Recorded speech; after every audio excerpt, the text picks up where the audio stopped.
उपभोक्ताओं का दम निकालने पर तुली हुई है। कोरोना पर तो नियंत्रण होता नजर आ रहा है, लेकिन पेट्रोल के दाम बेलगाम होकर बढ़ते ही जा रहे हैं।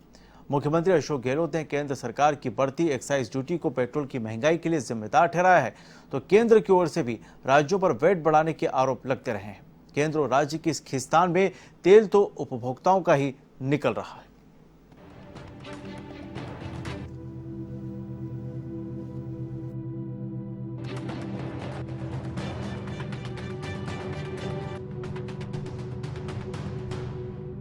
कोरोना की इस विभीषिका के बीच पेट्रोल की बढ़ती कीमतें जनता के लिए मुश्किल साबित हो रही हैं। प्रदेश में पेट्रोल 100 रुपए लीटर के पार पहुंच चुका है और डीजल पहुंचने वाला है। आपको यह जानकर आश्चर्य होगा कि 100 रुपए लीटर के पेट्रोल की बेस प्राइस लगभग 35 रुपए मात्र है और बाकी 65 रुपए राज्य और केंद्र सरकार के टैक्सेस हैं। अब जरा पेट्रोल पर लगने वाले केंद्र और राज्य के टैक्सेस पर भी नजर डाल लेते हैं।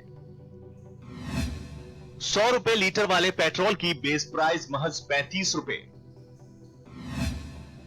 इस पर केंद्र सरकार की एक्साइज ड्यूटी लगती है 34 रुपए और राज्य का वैट है 26 रुपए।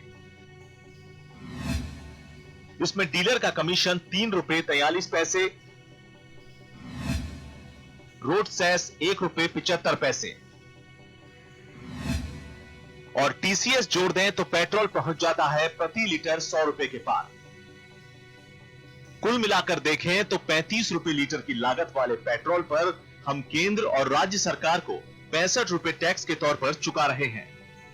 कोरोना काल में तो ये मुसीबत और विकराल हो जाती है, क्योंकि लोगों के काम धंधे और रोजगार ठप हैं। ऊपर से पेट्रोल डीजल के प्रहार से लोग बिलबिला रहे हैं। हमारा नहीं बढ़ा, अभी तक 25 पैसा बढ़ा था मात्र।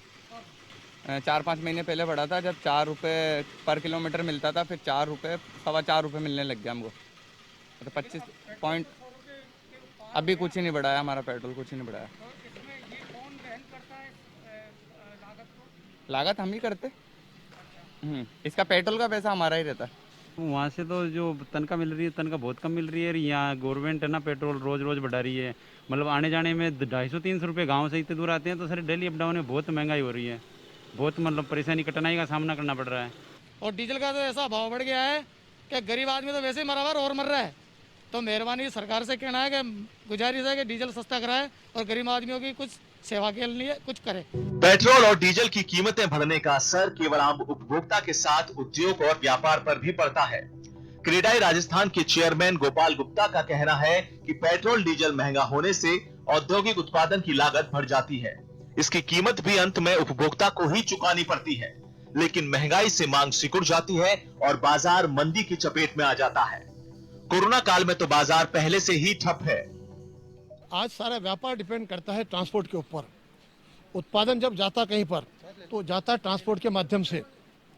जब डीजल पेट्रोल भाव बढ़ते हैं तो लागत बढ़ जाती है, उत्पादन लागत बढ़ जाती है।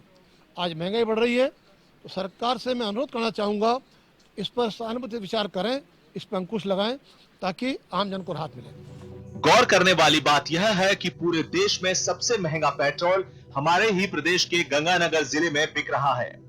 वहां पेट्रोल प्रति लीटर 104 रुपए लीटर के पार पहुंच चुका है। इसकी वजह है कि जो जगह पेट्रोलियम कंपनियों के डिपो से जितनी ज्यादा दूर होती है, वहां तक ढुलाई की लागत भी उतनी ज्यादा आती है। पड़ोसी राज्यों पंजाब, हरियाणा, उत्तर प्रदेश, दिल्ली और गुजरात की तुलना में भी सबसे महंगे पेट्रोल और डीजल हमारे ही प्रदेश में है। सबसे बड़ा सवाल यह है कि 5 राज्यों के चुनाव के दौरान पेट्रोल डीजल के दाम कैसे थमे रहे और 2 मई को चुनाव परिणाम आने के बाद 4 मई से ही दाम क्यों बढ़ने लगे। बाजार में कीमतों में उतार चढ़ाव सामान्य बात है, लेकिन सबसे महत्वपूर्ण है वक्त। यह कोरोना काल सबसे मुश्किल का दौर है और इसमें सरकार से आवाम राहत की उम्मीद करती है, लेकिन यहाँ पेट्रोल और डीजल की कीमतें जिस तरह से लगातार बढ़ रही हैं, उससे आम उपभोक्ता के ऊपर भारी प्रहार हो रहा है। कैमरामैन रामकिशन के साथ BK Sharma, A1 TV, Jaipur.